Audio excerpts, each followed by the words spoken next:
Education को दो हिस्सों में डिवाइड कर दिया। एक है मदरसा और एक है स्कूल। जब मदरसा की बात आती है तो जहन में कुर्ता आता है, पायजामा आता है, टोपी आती है, चेहरे पर दाढ़ी आती है, यानी एक मौलाना टाइप चेहरा नजर आता है। इस आप ये मदरसे का पड़ा हुआ रहता है। और जब स्कूल की बात आती है, कॉलेज की बात आती है, तो एक स्मार्ट सा, हैंडसम सा, जींस की पैंट पहने हुए, टी शर्ट पहने हुए, चश्मा लगाए हुए, क्लीन शेव, सलमान खान के जैसा और आमिर खान के जैसा बाल रखने वाला एक नौजवान नजर आता है। लोग कहते हैं स्कूल का बोर्ड। ये फर्क क्यों है? मदरसे से पढ़ेगा तो कुर्ता पैजामा पहनेगा, दाढ़ी रखेगा। स्कूल से पढ़ेगा तो कुर्ता पैजामा नहीं पहनेगा, दाढ़ी नहीं रखेगा। ये फर्क क्यों है? अभी हमारे नौजवान ने कहा कि कुरान की पहली आयत नाज़िल हुई इक़रा। फिर ये भी कहा कि मैं इस फील्ड का आदमी नहीं, हो सकता है मैं आयत सही तरीके से न पढ़ूं। भाई साहब, कुरान की आयत को सही तरीके से पढ़ना ये सिर्फ मदरसा वालों का काम नहीं, स्कूल वालों का भी काम है। ये अब्दुल गफ्फार साहब का काम नहीं कि कुरान सही तरीके से पढ़े। ये समीरुल भाई का काम भी है कि कुरान सही पढ़े। आप इंग्लिश पढ़ाते हैं, आप साइंस पढ़ाते हैं, आप मैथ पढ़ाते हैं, इसका यह मतलब नहीं कि कुरान का हक आपके ऊपर नहीं है। कुरान तभी आपको है। ये तो अंग्रेजों के जमाने से हमारे यहां तालीम को डिवाइड कर दिया गया। मदरसे की तालीम अलग हो गई, स्कूल की तालीम अलग हो गई। मेरी बात नोट कर लीजिए। हमने कभी ये नहीं कहा कि सारे बच्चों को मदरसे में डाल दो, सबको मौलाना बना दो, सबको हाफिज बना दो। कोई जरूरी नहीं है। आपके 5 बच्चे हैं, सिर्फ एक बच्चे को आलिम बना, सिर्फ एक बच्चे को कुरान का हाफिज बना, बाकी 4 को स्कूल में डाल दो, कॉलेज में डाल दो, किसी को जज बना दो, किसी को वकील बना दो, किसी को पुलिस ऑफिसर बना दो, किसी को आर्मी में डाल दो। बहुत अच्छी बात है। मगर आपका बेटा जब जज बन जाए, जब पुलिस ऑफिसर बन जाए, जब IPS ऑफिसर बन जाए, तब भी उसे नमाज का मसला मालूम होना चाहिए, उसे रोजे का मसला मालूम होना चाहिए। आपका बेटा दुनिया के किसी भी फील्ड में चला जाए, उसे इतना तो पता होना चाहिए कि अल्लाह कौन है, उसका रब कौन है, उसका मालिक कौन है, उसका क्रिएटर कौन है, उसके रसूल कौन है, ईमान क्या है, इस्लाम क्या है, नमाज का तरीका क्या है, रोजे का तरीका क्या है, रोजा किस चीज से टूट जाता है। ये तमाम चीजें दीन का बेसिक इल्म है।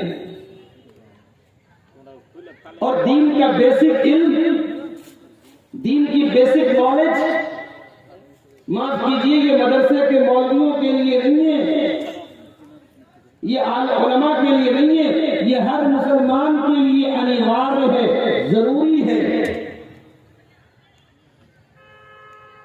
भाई आप लोग बंगला वाले हैं, समझ रहे मेरी बात ना? एकदम भालो, एकदम दूसरे बारे अनिवार्य है, जरूरी है मेरे। तो ये पहले ये जो कहते हैं कि भाई हमारी फील्ड का काम नहीं है, हम कुरान सही नहीं पढ़ते, तो कोई मसला नहीं। मसला है, आपको कुरान सही पढ़ना चाहिए। कुरान की पहली जो आयत नाज़िल हुई, इक़रा बिस्मि रब्बिकल लज़ी खलक़, उसमें ये कहा गया पढ़ो। लेकिन साथ में ये भी कहा गया, इक़रा बिस्मि रब्बिकल लज़ी खलक़, पढ़ो अपने रब के नाम से जिसने पैदा किया। यानी जो तुम एजुकेशन प्राप्त करो, जो तुम तालीम हासिल करो, तुम जो भी शिक्षा हासिल करो, तुम जो भी डिग्री हासिल करो, उस शिक्षा में तुम अल्लाह को न भूल जाना, अपने पैदा करने वाले को न भूल जाना। इक़रा बिस्मि रब्बिकल लज़ी खलक़, पढ़ो अपने रब के नाम से जिसने तुमको पैदा किया। खलक़ल इंसान मिन अलक़, उसने इंसान को जमे हुए खून से पैदा किया। इसीलिए उर्दू का एक बहुत मशहूर शायर है अकबर इलाहाबादी, उनका ये शेर है, वो कहते हैं तुम शौक से कॉलेज में पढ़ो, पार्क में फूलो। तुम शौक से कॉलेज में पढ़ो, पार्क में फूलो, जाए से गुब्बारों में उड़ो, छत पे झूलो। बस एक सुखन बंदे आजिज कर रहे जा, अल्लाह को और अपनी हकीकत को न भूलो। आप साइंटिस्ट बन जाए, आप जज बन जाए, आप IAS ऑफिसर बन जाए, आप कुछ भी बन जाए, लेकिन अपनी जिंदगी के मकसद को न भूले, अपने अल्लाह को न भूले, अपने इस्लाम को न भूले। यही आज हमारे स्टेज की यही दावत है। और ये बात भी नोट कर लीजिए, जब हम भारत के मुसलमानों की बात करते हैं तो सीमांचल का नाम आते ही पेशानी पर बल पड़ जाता है। कहा जाता है साहब पूरे भारत में सबसे कमजोर मुसलमान अगर कहीं है तो सीमांचल में है। इतनी बड़ी आबादी है मुसलमानों की, शिक्षा में सबसे पीछे है, गरीब है, कमजोर है, राजनीति में उनका कोई वजूद नहीं। लेकिन सबकी जड़ क्या है? जड़ ये है कि हम शिक्षा और तालीम नहीं दी। ऐसा नहीं है कि आपके पास पैसे की कमी है, पैसे की कमी होती तो अपनी बेटी के जहेज में 10-10 लाख रुपये लोग होते। पैसे की कमी होती तो किशनगंज और कटिहार में बड़े बड़े करोड़पति मुसलमान ना होते। पैसे की कमी नहीं है, कमी इस बात की है कि हम तालीम के ऊपर, हम शिक्षा के ऊपर, हम एजुकेशन के ऊपर खर्च नहीं करना चाहते। हमसे बहुत छोटी कौम है भारत में जैन मजहब के माने, हमसे बहुत कम तादाद में है सिख मजहब के माने, हमसे बहुत कम तादाद में है ईसाई क्रिश्चियन मजहब के मानने वाले।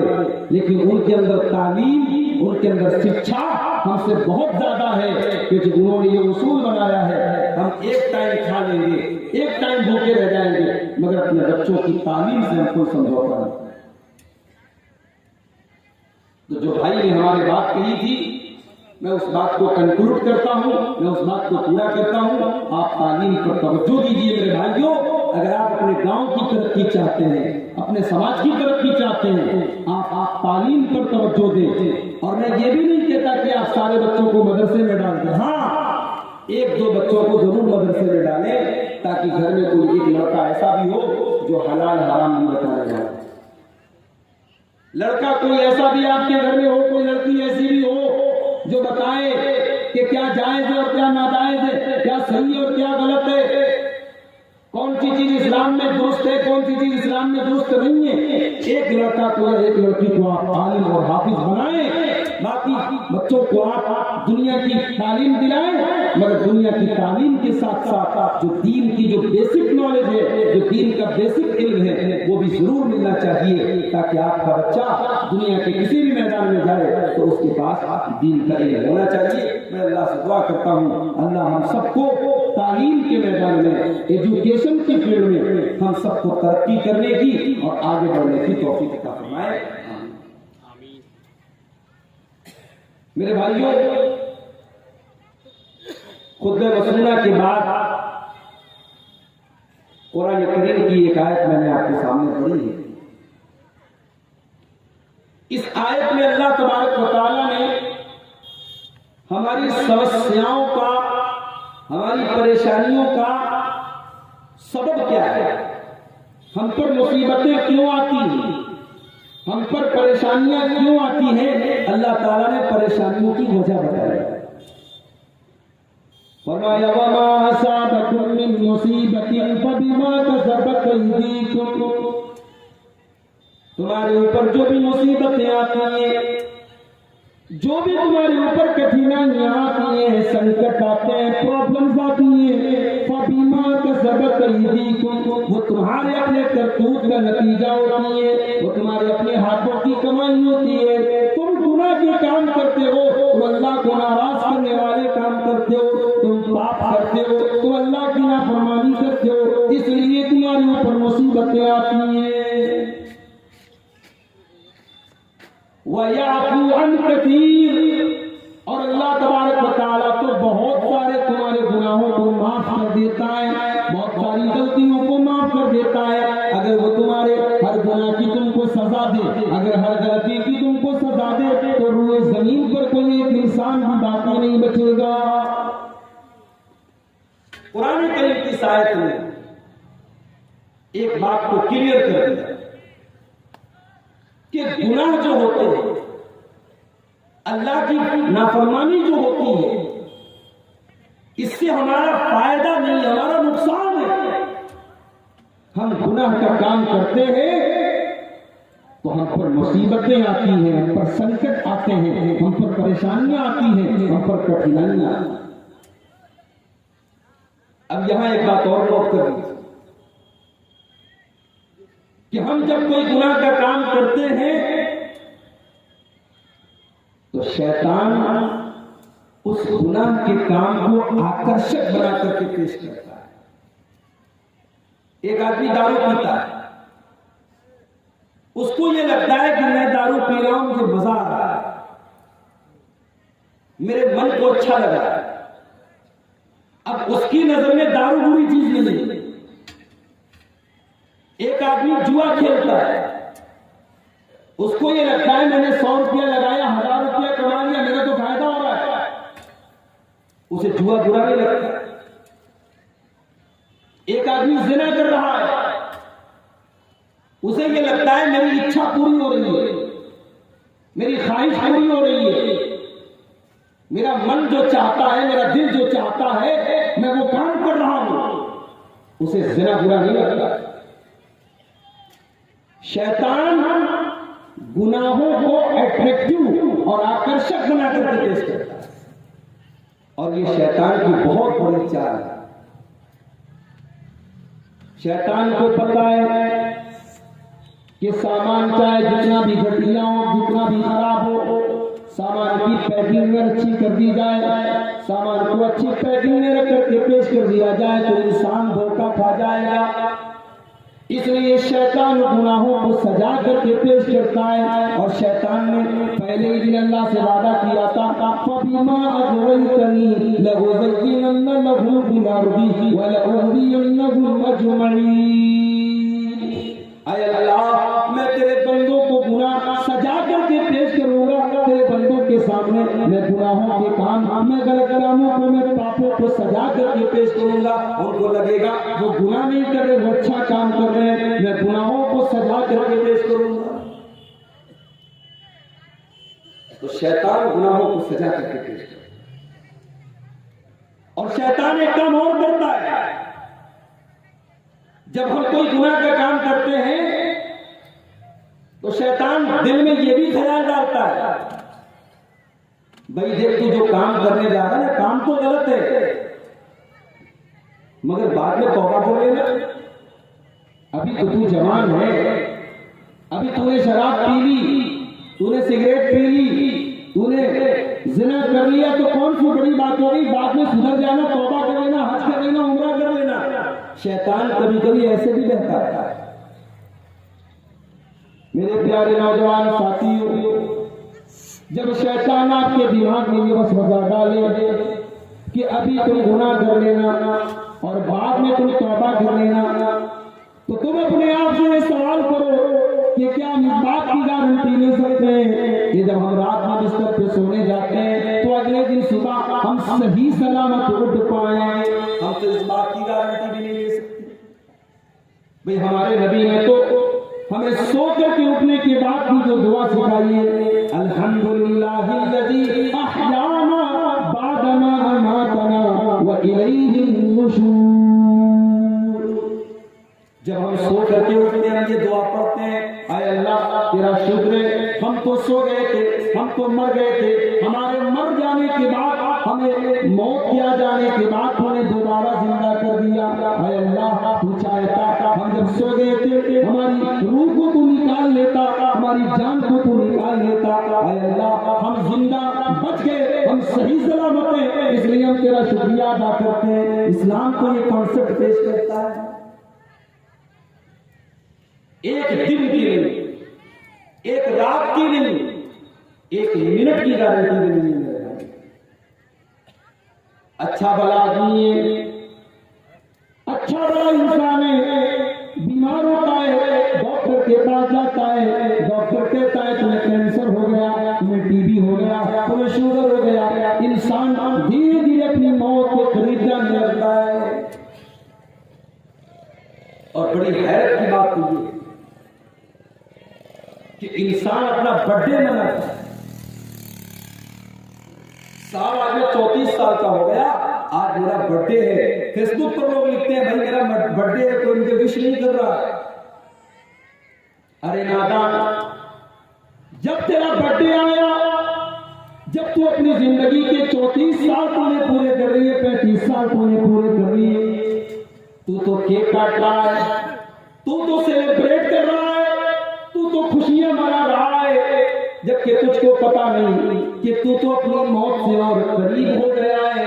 तू तो अपनी जिंदगी का तूने एक बड़ा और पूरा कर लिया है, अब तो तू अपनी मौत के और करीब हो गया है। अब ये खुशी का मकाम नहीं है, अब तो ये गम का मकाम है, ये तो सोचने का मकाम है, ये तो अपने आप का इम्तिहान लेने का मकाम है कि मेरी जिंदगी के 34 साल पूरे हो गए, अब मेरी मौत से मैं और ज्यादा करीब हो गया। मेरे नौजवान साथियों, जब शैतान आपके दिमाग में ये ख्याल डाले कि अभी गुनाह कर लो, बाद में तौबा कर लेना, तो शैतान को कुरान की आयत पढ़कर के सुना देना, वमा तदरी नफ्सुम बिअय्यि अर्ज़िन तमूत। कोई नहीं जानता वो कब मरेगा और कहां मरेगा, कोई नहीं जानता वो कल क्या करेगा, किसी को नहीं पता कि कल उसके साथ क्या होने वाला है, कोई नहीं जानता। कोरोना का दौर हमने देखा, मुसलमानों के इलाकों में एक ही दिन में 15-15 लोगों के जनाजे उठे। और ऐसा नहीं कि सिर्फ बूढ़ों के जनाजे उठे, हमने जवानों के जनाजे भी उठाए, हमने बच्चों के जनाजे भी उठाए, हमने औरतों के जनाजे भी उठाए। मेरे प्यारे साथियों, जब जिंदगी और मौत का कोई भरोसा नहीं है, तो शैतान जब ये धोखा आपको देने की कोशिश करे कि आज गुनाह कर लो, कल तौबा कर लेना, तो शैतान से सवाल करो कि कल की क्या गारंटी है, कल मेरी जिंदगी में आएगा कि नहीं आएगा, इस बात का गारंटी। आज आप गुनाह के काम कर रहे हैं, आज सबके पास मोबाइल है, आज सबके पास इंटरनेट है, आज इंसान अपनी आंखों से क्या देख रहा है या तो इंसान जानता है या अल्लाह जानता है। इंसान की उंगलियां क्या टच कर रही है या तो इंसान जानता है या अल्लाह जानता है। मेरे प्यारे साथियों, गौर करो, रात के 2 बजे आप मोबाइल पर कोई गलत चीज देख रहे हैं, रात को 2 बजे आप मोबाइल पर कोई गंदी चीज देख रहे हैं, और अल्लाह न करे उसी हाल में आपका इंतकाल हो जाए, उसी हाल में आपकी रूह निकल जाए, उसी हाल में आपके दिल की धड़कन बंद हो जाए, और उसी हाल में आप अल्लाह को प्यारे हो जाए, तो क्या होगा? अल्लाह के नबी फरमाते हैं, युबासु कुल्लु अब्दिन अला मा मात अलैहि। बंदा जिस हाल में मरता है, बंदे की मौत जिस हाल में आती है, उसी मौत में बंदे को कयामत के दिन उठाया जाए। जिस हाल में आप मरेंगे उसी हाल में अल्लाह के आपको उठाया। अब गौर कर लो मेरे भाई, हमें तो पता नहीं मौत कब आएगी, क्या पता कानों में ईयरफोन लगा करके हमारा नौजवान साथी गाना सुन रहा है, बॉलीवुड का म्यूजिक सुन रहा है, उसी हाल में उसको मौत आ जाएगी। कल कयामत का दिन होगा, उसके कानों में अल्लाह की बारगाह में ईयरफोन लगा होगा, और कल कयामत के दिन वो गाना सुनते हुए उठेगा। दुनिया में मोबाइल पर नंगी तस्वीरें देख रहा था, उसी हाल में दिल की धड़कन बंद हो गई, कल क़यामत के दिन जब उठेगा उसी हाल में उठेगा, उसके हाथ में वो मोबाइल होगा, वो नंगी तस्वीर होगी और उसको देख देगी वो अल्लाह की बारगाह में उठेगा। युबासु अब्दिन अला मा माता अलैहि, अल्लाह के प्यारे नबी फरमाते हैं बंदा जिस हाल में मरेगा उसी हाल में कल क़यामत के दिन उसको उठाएगा। अल्लाह के नबी हज के सफर पे गए हुए हैं, एक सहाबी वो भी हज के एहराम बांधे हुए अपनी सवारी के ऊपर सवार है। अचानक सवारी उछली और सहाबी अपनी सवारी के ऊपर से गिरे और गिरते हुए उनका इंतकाल हो गया। सहाबी का इंतकाल हो गया। अल्लाह के नबी ने फरमाया इनको कोई और कपड़ा पहनाने की जरूरत नहीं है, इनको इसी एहराम के कपड़े में कपड़ा देना, इनको गुस्ल देने की जरूरत नहीं है, इनको कोई अलग से कफन देने की जरूरत नहीं है, इनको इसी हाल में तुम दफना देना। फइन्नहु याती यौमल क़ियामति मुलब्बियन, इसलिए कि ये लब्बैक अल्लाहुम्मा लब्बैक कहते हुए अल्लाह को प्यारे हुए हैं और कल क़यामत के दिन जब ये उठेंगे उस दिन भी ये लब्बैक अल्लाहुम्मा लब्बैक कहते हुए उठेंगे, उस दिन भी ये तलबिया पुकारते हुए उठेंगे, उस दिन भी ये हालत इहराम में उठेंगे। बंदा जिस हाल में मरेगा उसी हाल में कल क़यामत के दिन उठेगा। तो शैतान का ये बहुत बड़ा धोखा है। शैतान गुनाह का काम जब करवाना चाहता है तो शैतान हमारे दिमाग में ये वसवसा डालता है अभी तुम गुनाह करो, बाद में तुम सुधर जाना, बाद में तौबा कर लेना। आइए कुरान से एक वाक़या आपको सुनाता हूँ। हजरत यूसुफ अलैहिस्सलाम का नाम तो आपने सुना ही होगा। यूसुफ अलैहिस्सलाम के 11 भाई, एक भाई उनकी सगी माँ से थे और 10 भाई उनकी सौतेली माँ से थे, यानी 2 भाई एक माँ से थे और 10 भाई एक माँ से थे। हजरत यूसुफ अलैहिस्सलाम और उनके भाई बिन्यामीन से उनके बाप बहुत ज्यादा प्यार करते थे। बाकी 10 भाइयों को ऐसा लगा हमारा बाप हमसे थोड़ा कम प्यार करता है और इन दोनों से ज्यादा प्यार करता है। भाइयों ने मीटिंग बुलाई और मीटिंग में उन्होंने ये बात रखी कि हमारा बाप तो हम 10 लोगों के मुकाबले में यूसुफ अलैहिस्सलाम से और उनके भाई से ज्यादा प्यार करता है। इन्ना अबाना लफी दलालिन मुबीन, हमारा बाप तो सठिया गया है, हमारा बाप तो बहक गया है, हमारा बाप तो पागल हो गया है। जब शैतान इंसान के दिमाग को खराब कर देता है तब इंसान अपने बाप के बारे में भी ऐसी बात बोलता है। इन्ना अबाना लफी दलालिन मुबीन, बेशक हमारा बाप गुमराह हो गया है, भटक गया है, भाग गया है। ये बात कौन कह रहा है? ये हजरत यूसुफ के 10 भाई कह रहे अपने बाप को। उसके बाद वो सब कहते हैं उक़्तुलू यूसुफ़ा अव इत्रहूहु अर्दन यख़्लु लकुम वजहु अबीकुम। एक काम करो, हम यूसुफ का मर्डर कर देते हैं, यूसुफ की हत्या कर देते हैं, यूसुफ को खत्म कर देते हैं, या यूसुफ को कहीं ऐसी जगह छोड़ के चले आते हैं जहां से वो वापस ना आ सके। जब यूसुफ रहेंगे नहीं, जब बांस ही नहीं रहेगा तो बांसुरी कैसे बजेगी? जब यूसुफ नहीं रहेगा तो हमारे बाप सिर्फ हमसे प्यार करेंगे। वतकूनू मिन बादिही कौमन सालिहीन, और बाद में हम तौबा कर देंगे, बाद में हम नेक बन जाएंगे। तो शैतान कभी कभी ये ख्याल भी दिल में डालता है कि अभी तुम गुनाह का काम कर लो, बाद में तौबा कर लेना, बाद में नेक बन जाना। वो बात न कभी आया है न आएगा मेरे भाइयों। इसलिए हमें और आपको गुनाह से बचना चाहिए। अब एक सवाल, व्हाट इज गुनाह? गुनाह क्या है? गुनाह की परिभाषा क्या है? गुनाह किसको कहते हैं? आप अल्लाह के रसूल से सवाल करते हैं, अल्लाह के नबी से पूछते हैं गुनाह किसको कहते हैं? अल्लाह के नबी के पास एक सहाबी आए अल्लाह के नबी, नेकी किस चीज का नाम है और गुनाह किस चीज का नाम है?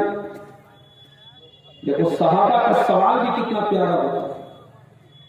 अभी आज मेरे मोबाइल पर एक साहब का कॉल आया कि हजरत आदम अलैहिस्सलाम दुनिया में जब आए तो सबसे पहले कौन सा फल खाया। मैंने कहा भाई साहब आपको बड़ी फुर्सत है क्या, आपको ये जान करके क्या मिल जाएगा कि हजरत आदम ने सबसे पहले कौन सा फल खाया। कहा मौलवी साहब आपको जवाब आता है तो बता दीजिए वरना छोड़ दीजिए। मैंने कहा मुझे नहीं आता। बोले मुझे आता है, हजरत आदम ने सबसे पहले अंगूर खाया। इस तरीके के फालतू सवाल आज लोग अपने उलमा से करते हैं। सहाबे किराम जो अल्लाह के रसूल से सवाल करते थे, सहाबे किराम के सवाल के अंदर भी एक दर्द होता था, एक तड़प होती थी, अपनी नजात की फिक्र होती थी, अपनी आखिरत की फिक्र होती थी।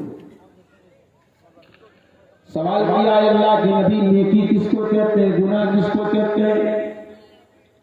अल्लाह के नबी ने फरमाया अल-बिर्रु हुस्नुल खुलुकी, नेकी अपने अखलाक को अच्छा बनाने का नाम है। आप पांचों टाइम के नमाजी हैं, आप रमजान का रोजा भी रखते हैं, आप अपने माल की ज़कात भी निकालते हैं, आपने हज भी कर लिया, आपने उम्रा भी कर लिया, लेकिन आप लोगों से झूठ बोलते हैं, आप वादा खिलाफी करते हैं, आप बेईमानी करते हैं, आप अपनी जुबान से लोगों को तकलीफ पहुंचाते हैं। आप नमाजी हैं, आप रोजेदार हैं, आप ज़कात देने वाले हैं, सब कुछ आप कर रहे हैं, लेकिन अगर आपका अखलाक अच्छा नहीं है, आपका कैरेक्टर अच्छा नहीं है, आपका चरित्र अच्छा नहीं है, तो आप नेक नहीं हैं, आप शरीयत की नजर में नेक नहीं है, अच्छे नहीं हैं। क्यों? अल्लाह के नबी ने फरमाया नेकी क्या है, अपने अखलाक को बेहतर बनाए। उसके बाद आपने फरमाया वल इक्नु मा हाका फी सदरिका व करिहता अन यत्तली अलैहि नास। और ऐ मेरे सहाबी, तुमने पूछा कि गुनाह किसको कहते हैं, तो सुन लो, गुनाह कहते हैं उस काम को जिस काम को करने के टाइम इंसान के दिल में बेचैनी पैदा हो। मेरे प्यारे साथियों, बड़े गौर से सुनिएगा, गुनाह की परिभाषा अल्लाह के नबी कर रहे हैं, गुनाह का मतलब बता रहे हैं। गुनाह उस काम को कहते हैं जिस काम को करने के टाइम इंसान को बेचैनी और दिल के अंदर एक खटक महसूस हो, वो करता है नास। और गुनाह का काम वो काम है कि इंसान उसको छुपा करके करता है, लोगों को पता न चल जाए, लोगों से छुपा कर काम वही है। शौहर अपनी बीवी के साथ भी करता है, और काम वही है एक फाहिशा औरत के साथ भी एक इंसान करता है। शौहर अपनी बीवी के साथ वो काम कर रहा है, दुनिया की नजर में कोई है नहीं है, कोई गुनाह नहीं है, इंसान सुकून और इत्मीनान के साथ अपनी जायज ख्वाहिशात को पूरा कर रहा है, और उसी काम को नाजायज तरीके से पूरा करने वाला डर डर के करता है, इस डर के साथ करता है कहीं मेरा वीडियो लीक न हो जाए, कहीं मेरे बारे में पता न चल जाए, कहीं मेरे होटल के कमरे के बारे में किसी को मालूम न हो जाए। मेरे प्यारे साथियों, गुनाह का काम उस काम को कहते हैं जिस काम को करने के टाइम आपके दिल में बेचैनी पैदा हो, और जिस काम को करने के टाइम आपको ये डर हो कि लोगों को वो काम पता न चल जाए।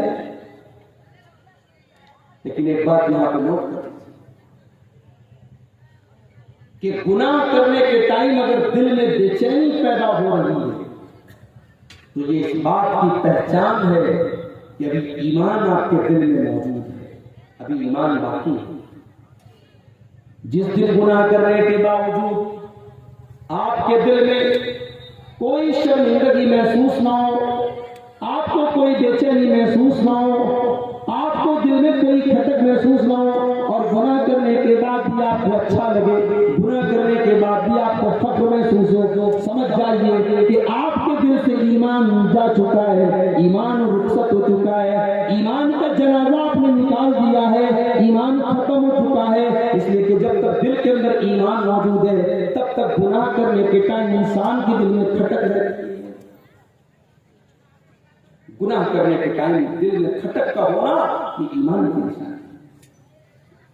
इसीलिए अल्लाह के प्यारे नबी फरमाते हैं कुल्लु उम्मती मुआफ़न इल्लल मुजाहिरीन, मेरी उम्मत के तमाम लोगों के गुनाह तो माफ हो सकते हैं, मगर उन लोगों के गुनाह माफ नहीं होंगे जो खुल्लम खुल्ला गुनाह करेंगे, जो अलग ऐलान गुनाह करेंगे, जो गुनाह करने के बाद गुनाह की पब्लिसिटी करेंगे। आपने फरमाया रात को एक इंसान कोई गुनाह का काम करता है, रात में उसने कोई गंदा काम किया, कोई गलत काम किया, अल्लाह ने उसके गुनाह के ऊपर पर्दा डाल दिया। सुबह हो गई, वो अपने गुनाह के बारे में लोगों को बताने लगा। अल्लाह ने तो उसके गुनाह के ऊपर पर्दा डाल दिया था, मगर वो अपने गुनाह के बारे में लोगों को बता रहा है, लोगों को और ज्यादा उकसा रहा है। अल्लाह के नबी ने फरमाया ऐसे इंसान के गुनाह अल्लाह ताला माफ नहीं करेगा जो गुनाह करने के बाद गुनाह की पब्लिसिटी करता है, गुनाह का ऐलान करता है।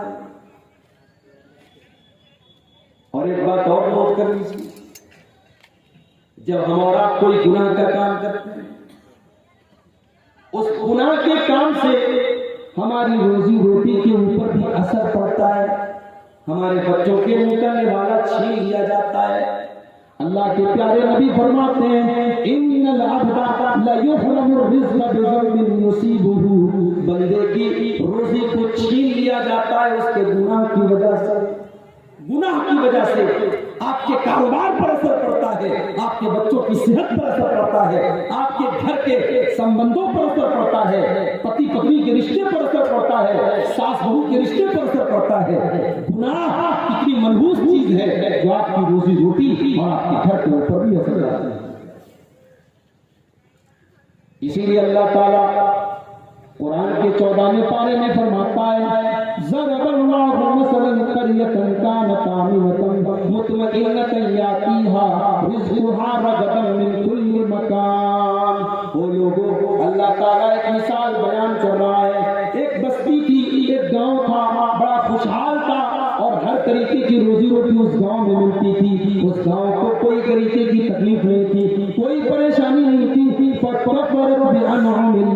लेकिन जब उस गांव के उस बस्ती के लोगों ने अल्लाह को नाराज करना शुरू कर दिया, जब उन्होंने पाप करना शुरू कर दिया, जब उन्होंने गुनाह करना शुरू कर दिया, जब उस बस्ती के लोगों ने अल्लाह की नाशुक्री करना शुरू कर दिया,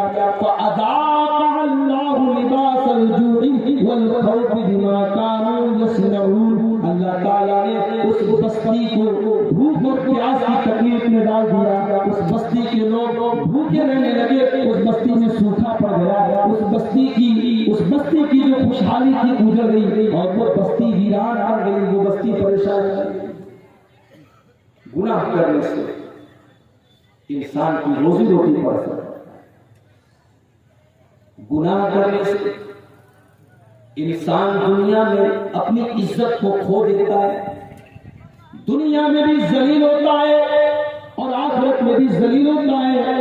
इसलिए कि अल्लाह ताला फरमाता है मन कान युरीदुल इज्जता फलिल्लाहिल इज्जतु जमीआ। मेरे बंदो, तुम इज्जत चाहते हो, तुम इज्जत चाहते हो तो इज्जत वाले मालिक से अपना नाता तोड़ दो। तुम अल्लाह को नाराज करके दुनिया में इज्जत नहीं पा सकते, और दुनिया में अगर इज्जत पा भी ली, दुनिया में तुमने नाम कमा भी लिया तो आखिरत में तुम इज्जत नहीं पा सकते। इसीलिए हजरत इब्राहीम अलैहिस्सलाम अल्लाह की बारगाह में दुआ करते हैं तो क्या कहते हैं, वला तुखज़िनी यौम युबअसून यौम ला यनफ़उ मालुन वला बनून इल्ला मन अतल्लाह बिक़ल्बिन सलीम।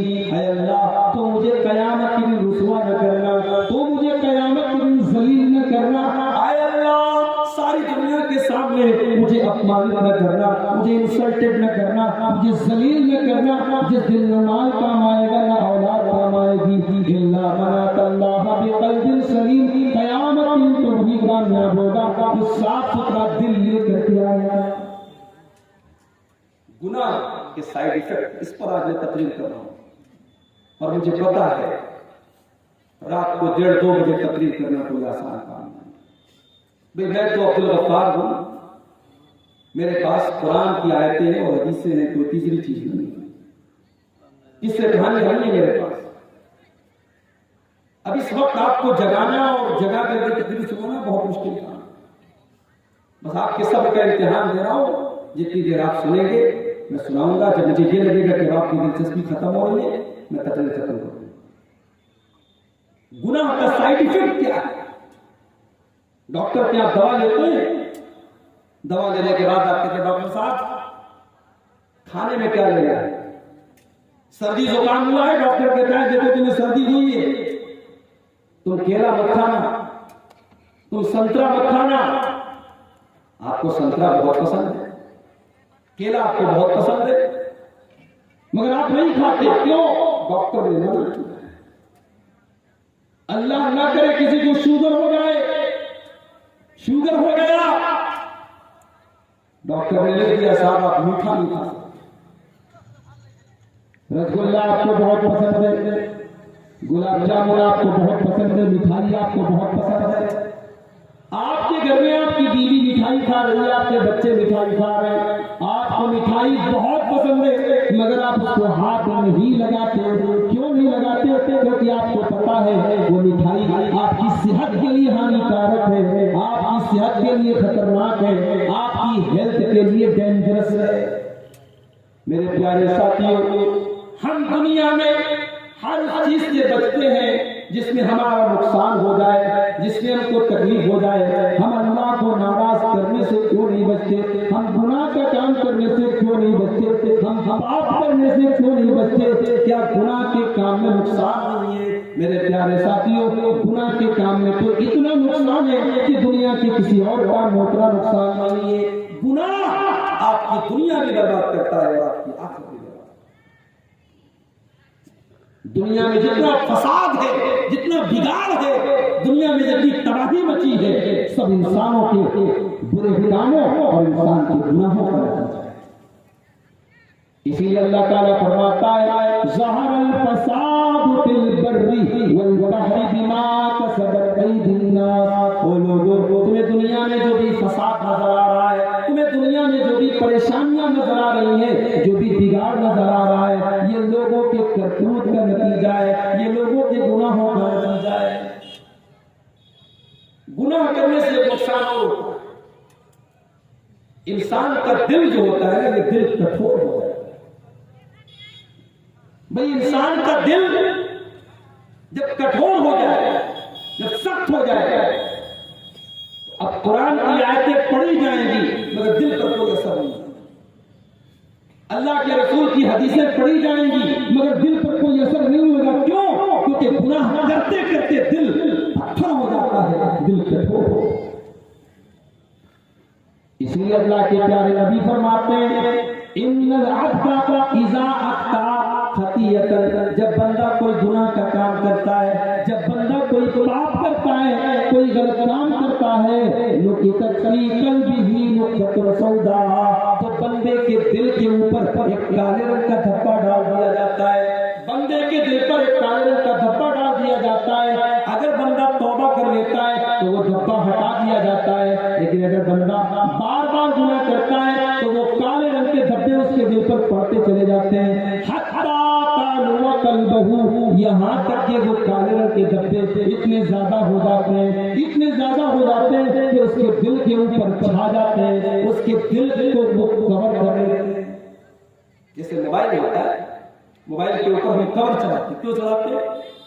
ताकि अगर हमारे मोबाइल के ऊपर पानी गिरे तो पानी डायरेक्ट मोबाइल में न जाए, कवर उसको मोबाइल के ऊपर हम टेम्पर ग्लास लगाते हैं ताकि मोबाइल अगर गिरे तो मोबाइल की स्क्रीन न टूटे, उसके टेम्पर ग्लास टूटे। दिल के ऊपर भी गुनाह जो होते हैं मेरे भाइयों, वो एक किसी का ग्लास चढ़ा देते हैं। अब उसके बाद जब दिल पर ग्लास चढ़ गया, जब दिल पैक हो गया, अब कुरान की आयतों का उस दिल के ऊपर असर नहीं होगा, उस पर नबी की हदीसों का असर नहीं होगा, उस पर इस्लाम की बातों का असर नहीं। हमारे मदरसे के बच्चे बैठे हुए हैं, इनके लिए भी एक बात कहना चाहता हूं, गुनाह करने से बचो। गुनाह करने से आपकी मेमोरी खराब हो जाएगी। आपने जो कुरान की मेहनत से याद किया है, ये कुरान आपको भूल जाएगा गुनाह करने की वजह से। इमाम शाफी रहमतुल्लाह अलैह बहुत बड़े इमाम है, मुहद्दिस हैं। इमाम शाफी अपने उस्ताद के पास जाते और कहते हैं कि उस्ताद साहब ये बताइए, मैं जब कोई आयत याद करता हूँ जब मैं कोई हदीस याद करता हूँ मैं भूल जाता हूँ, कुरान भूल जाता हूँ, हदीस भूल जाता हूँ। कोई तरीका बता दीजिए, कोई सॉल्यूशन बता दीजिए।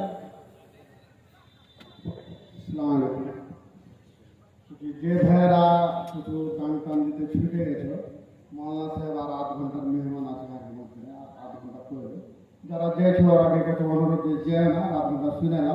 তিনি একটা উত্তরপ্রদেশ বেনারস থেকে আসছে, মুসাফির মানুষ। এই সবারই লেগে একসাথে দোয়া করে দেবে, যেরকম আগে বাংলা বক্তা যে আন্দাজে যে সুরে টাকা উঠায় সেগুলা ক্যাপাসিটি এগুলা জিনিস অন্য রাজ্যে নেই, বাংলা ছাড়া সিমেন্টাল ছাড়া। তো সে লেগে আপনাদের কাছে অনুরোধ যে পারবেন দিয়ে দেন। মৌলানা মুসাফির মানুষ আছে, ও একটু আপনাকে একদম ইজমালি তরফ লাস্ট দোয়া করে খতম করবেন।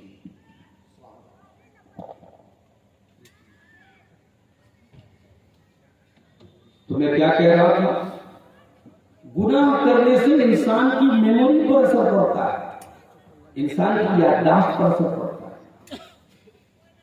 इमाम शाफी रहमतुल्लाह अलैह अपने उस्ताद के पास जाते और कहते हैं शकौत इला वकील सूअ हिफ्ज़ी फअरशदनी इला तर्किल मआसी। इमाम साहब कहते हैं कि मैंने अपने उस्ताद इमाम वकी इब्न जर्राह से पूछा कि जब मैं कोई चीज याद करता हूँ मैं भूल क्यों जाता हूँ। इमाम साहब के उस्ताद ने कहा, ऐ शाफी तू गुनाह करना छोड़ दे, तू पाप करना छोड़ दे। फइन्नल इल्म नूरुम मिन इलाही व नूरुल्लाहि ला युता लिआसी। इसलिए कि इल्म दीन अल्लाह ताला का नूर है, अल्लाह की रोशनी है, और अल्लाह ताला अपना ये नूर किसी गुनहगार को नहीं देता। अब तकरीर के हम दूसरे पॉइंट पर आते हैं। अभी आपने सुना हमारे मोती रहमान भाई कह रहे थे, भाई मौलाना साहब बनारस से आए हैं, मुसाफिर आदमी हैं, जो भी दान वान करना है मदरसे में कर दीजिए, दुआ दे देंगे आपके लिए। मैं उसी को उर्दू में बोल रहा हूँ कि आप लोग मदरसे का मामला है कर दीजिए, अल्लाह ताला आपके माल में बरकत देगा और आपके दान को कबूल करेगा इंशाअल्लाह। अब मैं तकरीर के दूसरे पॉइंट पर आ रहा हूँ। अभी तक आपने सुना गुनाह कितना खतरनाक है, गुनाह का नुकसान क्या है। अब आते हैं तकरीर के दूसरे पॉइंट पर कि गुनाह से बचने का तरीका क्या है, गुनाह से हम कैसे बचें। ये बड़ा अहम पॉइंट है। अब जितने लोग बैठे हैं, अगर इतने लोग यहां से इतनी बात समझ के चले गए, मैं समझूंगा मेरी तकरीर कामयाब। गुनाह करने से कैसे बचें। मेरे प्यारे साथियों, आप कटिहार चले जाएं, कटिहार की मार्केट में आप जाकर के बड़ी बड़ी दुकानों पर जाकर के देखें, आप वहां बड़ी बड़ी दुकानों के अंदर कैमरा लगा हुआ है, और कैमरे का मकसद ये है कि दुकान के अंदर कोई चोरी न हो। इसलिए कि जब कैमरा लगा हुआ है, चोरी करने वाला चोर भी जानता है कि सामने कैमरा लगा है और ये कैमरा सब रिकॉर्ड कर रहा है। मैं चोरी करूंगा, कैमरे के अंदर मेरा चेहरा आ जाएगा, ये पुलिस में मेरी कंप्लेंट कर देंगे और 1-2 दिन के बाद मैं पकड़ लिया जाऊंगा। इतना बड़ा रिस्क कोई चोर लेना नहीं चाहता है। वो कैमरा जो दुकान के ऊपर लगा है, उस कैमरे की वजह से इंसान चोरी करने से डरता है। अब मैं आपसे एक सवाल करता हूँ, ये जो बड़ी बड़ी दुकानों पर ये जो कैमरे लगे हुए हैं, ये कैमरे किसके बने हैं? ये तो इंसान के बने हुए कैमरे, ये कैमरे तो इंसान के बने हुए हैं। ये कैमरे खराब भी हो सकते हैं, ये कैमरे इनके अंदर फॉल्ट भी आ सकता है, मगर एक कैमरा ऐसा है जो अल्लाह का कैमरा है, जो अल्लाह का कैमरा है। और वो कैमरा तो 24 घंटे ऑन है, वो कैमरा कभी बंद होने वाला नहीं है। अलम यअलम बिअन्नल्लाह यरा, मेरे बंदे क्या तू नहीं जानता कि अल्लाह ताला सब कुछ देख रहा है। अल्लाह की नजर से कोई नहीं बच सकता है, अल्लाह की नजर से कुछ भी छुप नहीं सकता है। अरे अल्लाह तो वो है कि रात को 2 बजे काली रात और काले पहाड़ पर चलने वाली काली चींटी की चाल से भी वो अल्लाह वाकिफ है। वो अल्लाह तो ऐसा है कि उसने फरमाया यालमु खाइनतल आयुन व मा तुख्फी सुदूर। वो अल्लाह तो ऐसा है जो तुम्हारी आंखों की चोरी को भी जानता है, तुम्हारे दिल के अंदर क्या चल रहा है अल्लाह को ये भी पता है, तुम्हारे सीने के अंदर क्या चल रहा है अल्लाह को ये भी पता है। वो अल्लाह को ऐसा है कि हजरत लुकमान अपने बेटे से कहते हैं, या बुनैया इन्नहा इन तकुन मिस्काल हब्बतिन मिन खरदलिन फतकुन फी सखरतिन औ फिस समावाति औ फिल अर्ज़ि याति बिहल्लाह। ऐ मेरे बच्चे, एक राई के दाने के बराबर भी अगर कोई चीज होगी और आसमानों में कहीं होगी या जमीन में कहीं होगी या किसी चट्टान में कहीं होगी, याति बिहल्लाह, उस राई के दाने के बराबर की चीज को भी अल्लाह ताला सामने ले आएगा। इन्नल्लाह लतीफुल खबीर, अल्लाह ताला बारीक से बारीक चीज की खबर रखने वाला है। अल्लाह का कैमरा 24 घंटे रिकॉर्डिंग कर रहा है, अल्लाह ताला खुद देख रहा है और अल्लाह के फरिश्ते अलग रिकॉर्डिंग कर रहे हैं।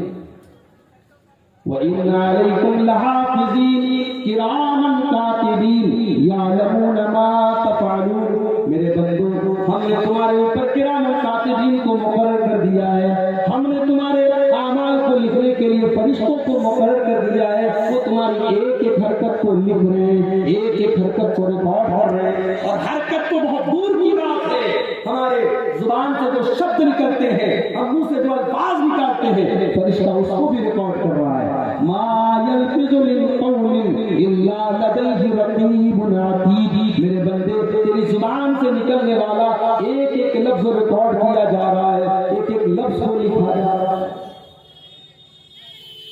कल क़यामत का दिन अल्लाह की बारगाह होगी और हमारी जिंदगी भर की वो जो रिकॉर्डिंग है, हमारी जिंदगी भर का जो कच्चा चिट्ठा है, वो हमारे सामने रख दिया जाएगा। मेरे भाइयों, उस दिन हमारा क्या है? इसीलिए अल्लाह ताला सूरह कहफ के अंदर फरमाता है, वबुदिअल किताबु फतरल मुजरिमीना मुश्फिकीना मिम्मा फीही। कल क़यामत के दिन जब तुम्हारा नाम आमाल रखा जाएगा, जब तुम्हारी जिंदगी में की किताब रखी जाएगी, तो जो अल्लाह के नाफरमान होंगे, जो मुजरिम लोग होंगे, वो डरे हुए होंगे, वो सहमे हुए होंगे और वो कहेंगे, या वैलतना मा लिहाज़ल किताबि ला युग़ादिरु सग़ीरतन वला कबीरतन इल्ला अहसाहा। वो कहेंगे, हाय हमारी बर्बादी, ये कैसी किताब है, ये कैसा नाम आमाल है जिसने हर छोटी बड़ी चीज को रिकॉर्ड कर लिया है, जिसके अंदर हर छोटी बड़ी चीज रिकॉर्ड कर ली है। तो ये डर अपने अंदर पैदा है कि अल्लाह के यहाँ जो कैमरा रिकॉर्ड कर रहा है, उस कैमरे की रिकॉर्डिंग खोली जाएगी। उस दिन हमें मेरे भाइयों हिसाब देना पड़ेगा। ये डर अगर पैदा हो गया तो इंशाअल्लाह हम गुनाहों से बचेंगे। गुनाहों से बचने का दूसरा तरीका, गुनाह करते हैं हम कान से, गुनाह करते हैं हम आंखों से, गुनाह करते हैं हम हाथ से, गुनाह करते हैं हम पैर से। हमारी आंखें, हमारे कान, हमारे हाथ, हमारे पैर, ये सब के सब कल क़यामत की गवाही है। हाथ गवाही देगा, इस हाथ से आपने किस किस के ऊपर थप्पड़ मारा, किस किस के ऊपर आपने जुल्म किया, ये उंगलियां गवाही देंगी, इनसे आपने किस किस को टच किया। आंखें गवाही देंगी, इन आंखों से आपने क्या क्या देखा। कान गवाही देंगे, इन कानों से आपने क्या क्या सुना। पैर गवाही देंगे, इन पैरों से चल चल करके आप कहाँ भागे। अल्लाह फरमाता है, हत्ता इज़ा मा जाऊहा शहीदा अलैहिम समउहुम व अबसारुहुम व जुलूदुहुम बिमा कानू यामलून। मेरे बंदो, कल क़यामत के दिन तुम्हारे कान तुम्हारे खिलाफ गवाही देंगे, तुम्हारी आंखें तुम्हारे खिलाफ गवाही देंगी, तुम्हारे बदन के चमड़े तुम्हारे खिलाफ गवाही देंगे। वो क़ालू लिजुलूदिहिम लिमा शहीदतुम अलैना क़ालू अंतक़ल्लाहु अल्लज़ी अंतक़ कुल्ल शै। इंसान अपनी चमड़ी से कहेगा, इंसान अपने बदन की स्किन से कहेगा कि तू कैसे बोल रही है, तू कैसे गवाही दे रही है। तो इंसान की चमड़ी कहेगी, जिस अल्लाह ने जुबान को बोलना सिखाया, उसी अल्लाह ने आज हमको बोलना सिखाया। इंसान की चमड़ी बोलेगी, और सिर्फ चमड़ी नहीं बोलेगी, ये धरती भी बोलेगी, ये जमीन भी बोलेगी, ये तीन कोड़िया की सरजमीन बोलेगी, यहाँ आपने जो गुनाह किया। कटिहार की सरजमीन बोलेगी, वहां आपने जो गुनाह किया। आपने जहां पर भी बैठ कर करके कोई गलत काम किया, यौमइज़िन तुहद्दिसु अख़बारहा बिअन्ना रब्बका अवहा लहा, क़यामत के दिन ये धरती बोलेगी, ये जमीन बोलेगी, ये हमारी खबरें बताएगी, ये जमीन हमारे खिलाफ गवाही देगी। तो गुनाह से अगर बचना है तो ये अपने अंदर ये सोच पैदा कर लो कि हम जो भी गुनाह करेंगे अपनी बॉडी के जिस पार्ट से करेंगे, हमारी बॉडी का वो पार्ट कल कयामत के दिन हमारे खिलाफ गवाही देगा। उस दिन हम क्या करेंगे? गुनाह से बचने का तीसरा तरीका,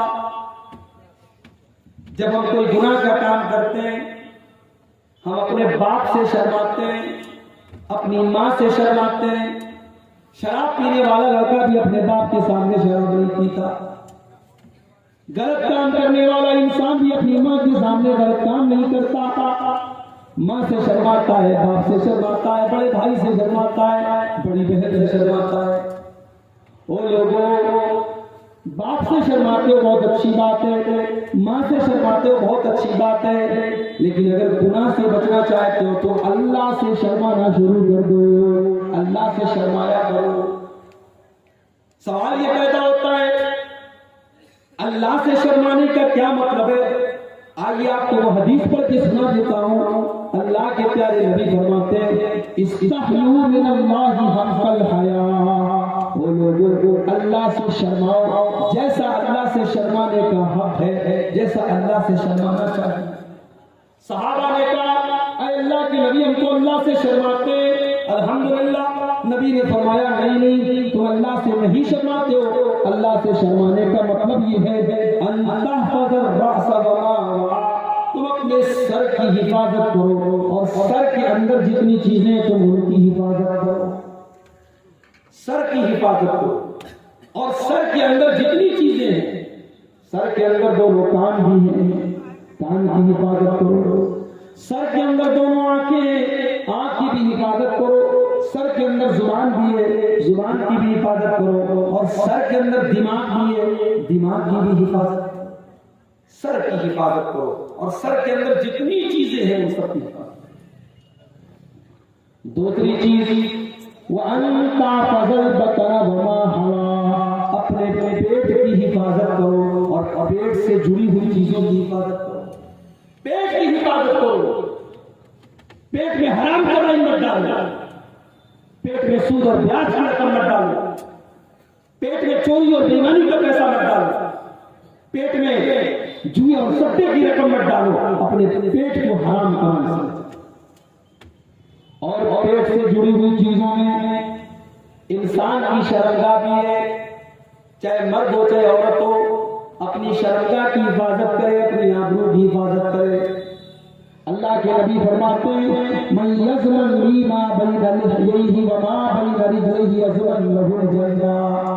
अपनी जुबान की गारंटी दे दो, अपनी शर्मगाह की गारंटी दे दो, मैं तुम्हें जन्नत की गारंटी देता हूँ। अपने आप को ज़िना से बचाओ, अपने आप को बदकारी से बचाओ, मैं तुम्हें जन्नत की गारंटी देता हूँ।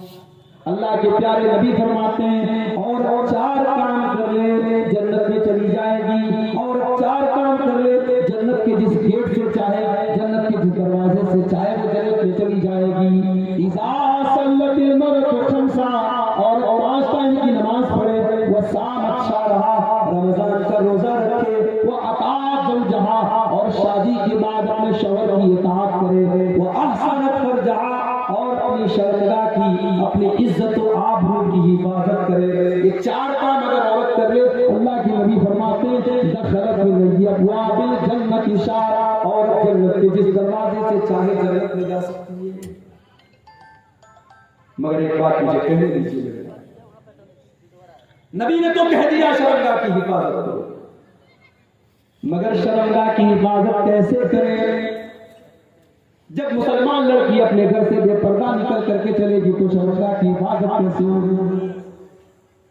जब समाज के अंदर बेहयाई होगी, जब महरम गैर महरम का कोई फर्क नहीं होगा, जब मुसलमान लड़कियां बेपर्दा निकलेंगी तो समाज के अंदर ज़िनाकारी को कैसे कंट्रोल किया जाएगा, बदकारी को कैसे रोका जाएगा? जिस समाज में लड़के का बाप लड़की के बाप से 5 लाख रुपए की डिमांड करता हो, उस समाज में शर्मिंदा की हिफाजत कैसे होगी? जिस समाज में गरीब लड़की का बाप जहेज का इंतजाम न होने की वजह से अपनी जवान बेटी की शादी न कर पाता हो और बेटी की उम्र निकल रही हो और बेटी के गलत रास्ते पर जाने का डर सता रहा हो, उस समाज में शर्मिंदा की हिफाजत कहां से होगी? जिस समाज में निकाह को मुश्किल कर दिया जाए और ज़िना को बिल्कुल आसान कर दिया जाए, उस समाज में शर्मिंदा की हिफाजत कहां से होगी? मेरे प्यारे साथी, अल्लाह के नबी फरमाते हैं वो अंता फजल बतन वमा हवा, अगर तुम अल्लाह से शर्माते हो तो अपने पेट की हिफाजत करो और पेट से जुड़ी जितनी चीजें जिसमें इंसान की शर्मिंदा भी शामिल है तुम उसकी हिफाजत करो। और तीसरी चीज वो अंता तज़क्कर मौत वल बिला, मौत को याद करो और मौत के बाद तुम्हारी बॉडी के ऊपर, तुम्हारे शरीर के ऊपर जो कुछ होने वाला है तुम उसको याद करो। दुनिया में बड़े खूबसूरत हैं आप, बड़े स्मार्ट हैं आप, बड़े हैंडसम हैं आप, बड़ा चेहरा आपका खूबसूरत है, लेकिन मरने के बाद जब आपको जमीन में डाला जाएगा, जब आपको कब्र में डाला जाएगा और 1 साल के बाद आपकी डेड बॉडी को जब कब्र से निकाला जाएगा तो आपका कंकाल देख करके आपकी बीवी भी डर जाएगी, आपके बच्चे भी डर जाएंगे, आपके खूबसूरत चेहरे की खूबसूरती खत्म हो जाएगी। और मेरे प्यारे साथियों, वो दिन हम सबके ऊपर आना है, कब्र में हम सबको जाना है और वो दिन हम सबके ऊपर आना है। हमने दुनिया में करोड़ों की दौलत कमा ली, मगर 2 गज जमीन के नीचे हम सबको जाना है। हम जितने भी खूबसूरत हो जाए उसी मिट्टी के अंदर हमको जाना है। अल्लाह के नबी फरमाते वो अंत तज़क्कर मौत वल बिला, मौत को याद करो और उस दिन को याद करो जब तुम बोसीदा हो जाओगे, जब तुम मिट्टी में मिल जाओगे, जब तुम मिट्टी में खत्म हो जाओगे, तुम्हारी खूबसूरती खत्म हो जाए। मगर हम तो इतने कठोर दिल हो चुके हैं कि हमें कब्रिस्तान जाने के बाद भी मौत याद नहीं आती। कब्रिस्तान में खड़े होकर के भी मोबाइल से बातें करते हैं, कब्रिस्तान में खड़े होकर के भी हम हंसी मजाक करते हैं, हमें कब्रिस्तान में भी मौत याद नहीं आती। मेरे प्यारे साथियों, अल्लाह के नबी फरमाते हैं अक्सिरू ज़िक्र लज़्ज़ात, ओ मेरी उम्मत के लोगों, लज्जतों को तोड़ देने वाली चीज मौत को ज्यादा से ज्यादा याद किया करो, मौत को ज्यादा से ज्यादा याद किया करो। और एक हदीस में अल्लाह के नबी को कहते हैं कि कब्रिस्तान जाया करो, कब्रिस्तान की ज़ियारत किया करो, वही नहा तुज़क्किरुकुम आखिरा, इसलिए कि कब्रिस्तान जाने से तुम्हें मौत की याद आएगी, कब्रिस्तान जाने से मौत याद। अल्लाह के नबी फरमाए ये 3 काम जो कर ले समझ लो वो अल्लाह से शर्माता है, और जो अल्लाह से शर्माएगा अल्लाह उसको जन्नत में डालेगा। तो गुनाहों से अगर मेरे भाइयों हम और आप बचना चाहते हैं तो हमें और आपको अल्लाह से शर्माना होगा। और अल्लाह से शर्माने का जो मतलब है वो इस हदीस में मैंने आपके सामने पढ़ करके सुना दिया। इसी तरीके से अगर आप गुनाह से बचना चाहते हैं, आप अच्छे लोगों के साथ रहिए। अगर आप सिगरेट पीने वालों के साथ रहेंगे तो आज नहीं कल आप भी सिगरेट पीने लगेंगे। आप बेनमाजी लोगों के साथ रहेंगे तो आज नहीं कल आप भी बेनमाजी हो जाएंगे। इंसान के ऊपर सोहबत का असर पड़ता है, संगत का असर पड़ता है, इसलिए अच्छे लोगों की संगत में रहिए। इसीलिए अल्लाह के नबी फरमाते हैं अलमर्उ अला दीन खलीलिही, इंसान अपने साथी और अपने दोस्त के दीन पर होता है, जैसा दोस्त का दीन होता है वैसा उसका दीन होता है। लिहाजा इंसान जब किसी से दोस्ती करे तो सोच लो। आगे रमजान का महीना है, रमजान का महीना बस 2-4 दिन के बाद हम पर साया फर्क होने वाला है। अगर आप बाकी साल के 11 महीने नमाज नहीं पढ़ रहे हैं तो कम से कम रमजान में आप नमाज पढ़ना स्टार्ट कर दीजिए, शुरू कर दीजिए। अगर आप सिगरेट की लत आपको है और आज तक आप नहीं छोड़ पाए हैं तो आने वाले रमजान में उसको छोड़ने की कोशिश कीजिए। अगर आपके अंदर कोई बुरी आदत है और आज तक आप अपनी बुरी आदत को चेंज नहीं कर पाए तो रमजान में, आने वाले रमजान में अपनी उस बुरी आदत को चेंज करने की कोशिश कीजिए। अल्लाह के आगे फरमाते हैं इज़ा कानत अव्वलु लैलतिन मिन रमज़ान, जब रमजान की पहली रात आती है आसमान के दरवाजे खोल दिए जाते हैं और जहन्नम के दरवाजे बंद कर दिए जाते हैं और आसमान से पुकारने वाला पुकारता है और कहता है या बागियल खैर अक़बिल, ऐ नेकी का काम करने वाले तू आगे बढ़ और ऐ गुनाह का काम करने वाले तू पीछे हट जा। उस महीने का मेरे भाइयों हम आप सभी इस्तेमाल करें। रमजान को हम अपनी जिंदगी में चेंजिंग का और परिवर्तन का महीना बना लें। ये चंद बातें थी गुनाह के साइड इफेक्ट के ताल्लुक से और गुनाहों से बचने के तौर तरीकों के ताल्लुक से हम अल्लाह से दुआ करते हैं रब्बुल आलमीन तो हमें गुनाहों से बचने की तौफीक अता फरमा, हमें तो सच्ची तौबा करने की तौफीक अता फरमा। रब्बुल आलमीन आने वाले रमजान में हमें तो तौफीक दे कि हम जो गुनाह के काम करते हैं हम उनको छोड़ करके तुझे राजी करने वाले काम करें। हम में से जो बीमार हैं